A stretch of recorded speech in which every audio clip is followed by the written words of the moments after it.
ആദ്യമായി ഇവർ തുടക്കം തന്നെ ഈ ബാരിക്കേഡുകൾ അശാസ്ത്രീയമായിട്ട് വെക്കുക, ചെളി റോട്ടിലേക്ക് ഒഴുകിയ. അപ്പോൾ ജനങ്ങളൊന്നും ഇല്ല, കാരണം ജനങ്ങൾക്ക് പോകാനുള്ള സംവിധാനങ്ങളുണ്ടായിരുന്നു, അപ്പോൾ കുഴപ്പമൊന്നുമില്ല. പക്ഷേ ഇവർ പോകെ ഇവർ ഇതിൻ്റെ ദുരിതഫലങ്ങൾ ജനങ്ങൾ അനുഭവിക്കുന്ന തരത്തിലേക്ക് മാറിക്കഴിഞ്ഞപ്പോൾ ജനങ്ങൾ പരാതി കൊടുക്കാനായിട്ട് തയ്യാറായത്. ആ പരാതി പറഞ്ഞതിൻ്റെ അടിസ്ഥാനത്തിലാണ് ബ്ലോക്കിൽ വെച്ച് സർവകക്ഷി യോഗം കൂടി. ആ സർവകക്ഷി യോഗ തീരുമാനങ്ങൾ പോലും നടപ്പിലാക്കിയില്ല. കളക്ടർ ഓഫീസിൽ വെച്ച് വിളിച്ചുകൂട്ടിയ യോഗത്തിൽ തീരുമാനം നടപ്പിലാക്കിയില്ല. പിന്നെ ഇവർ ആരെയാണ് ഭയക്കുന്നത്?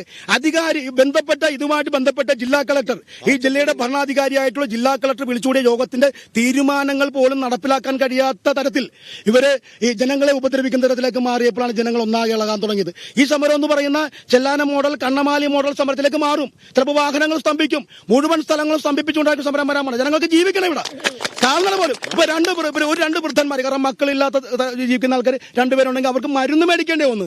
മരുന്ന് മേടിച്ച് കഴിക്കുന്നവർക്ക് മരുന്ന് മേടിക്കാൻ പറ്റുന്നില്ല. വിദ്യാർത്ഥികളുടെ പഠിപ്പ് മുടക്കിയിട്ട് ഇപ്പം 4-5 ദിവസമായി. മനസ്സിലായി, ആരാധനാലയങ്ങളിൽ പോകാൻ പറ്റുന്ന എല്ലാ സ്ഥലത്തും ബാരിക്കേഡ് വെച്ച് അടച്ചിരിക്കുകയാണ്. കച്ചവടങ്ങൾ ഇവിടെ 150 കടകൾ അടച്ചു കഴിഞ്ഞ്, ആശുപത്രികൾ അടച്ച്. ഇത് നമ്മൾ ഈ കേരളത്തിലല്ലേ ജീവിക്കുന്നത്? ബന്ധപ്പെട്ട അധികാരികൾ ഇതിന് ശക്തമായ നടപടി സ്വീകരിച്ചില്ലെങ്കിൽ ജനങ്ങളെ സത്യത്തിൽ ആക്രമോത്സകരായിട്ട് മാറുന്ന സ്ഥിതിയിലേക്ക് മാറും. ഞങ്ങൾ ആ പാതയിലേക്ക് പോകുന്നില്ല. സമാധാനപരമായിട്ട് ഗാന്ധിയൻ മോഡൽ സമരത്തിലേക്കാണ് ഞങ്ങൾ ഇപ്പോൾ പോയിക്കൊണ്ടിരിക്കുന്നത്. ഇപ്പോൾ തന്നെ വാഹനങ്ങൾ പോകുന്നത് ഞങ്ങൾ തടസ്സം ഉണ്ടാക്കില്ല. റോഡിന്റെ ഓരം ചേർന്നുകൊണ്ടാണ്. നിങ്ങൾ ബഹുമാനപ്പെട്ട പത്രമാധ്യമ പ്രവർത്തകർ ചന്ദ്രു ഗവൺമെന്റ് ഹൈസ്കൂളിന്റെ അവിടെ ചെന്ന് നോക്കണം. പുഴ പോലെയാണ് കിടക്കുന്നത്. ഒരു ബോട്ട് വേണം അവിടെ ഇപ്പോൾ പുറത്തേക്ക് കടക്കണമെങ്കിൽ.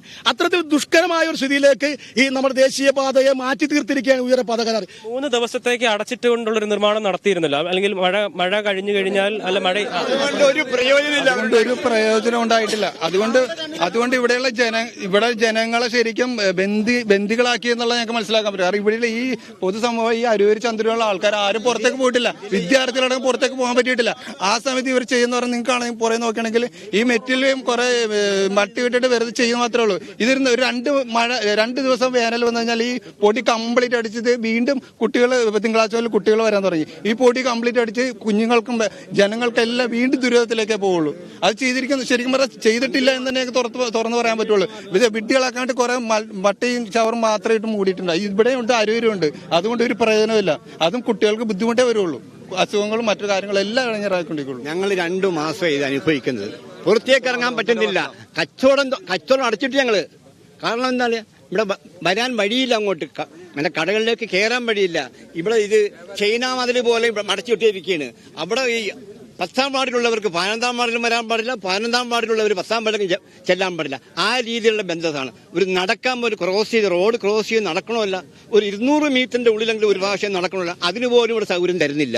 ഇവർ ഏകാധിപതി പോലെയുള്ള ഇവർ കാണിക്കുന്നത്. അവർക്ക് എന്തും ചെയ്യാം. കാരണം എന്താ അറിയോ, അവർ കേന്ദ്രത്തിന്റെ കൈക്കാരന്മാരാണ് അവർ, ഈ എടുത്തേക്കുന്നവര്. അതുകൊണ്ടാണ് അവര് എന്നാണ് ഞങ്ങൾക്ക് മനസ്സിലാകുന്നത്. അതാണ് അരൂരി, എരമുല്ലൂർ, ചന്ദ്രൂർ ഭാഗങ്ങളിലാണ് ഈ വേസ്റ്റ് ബോറിങ് ചെളിവുണ്ടായിരിക്കുന്നത്.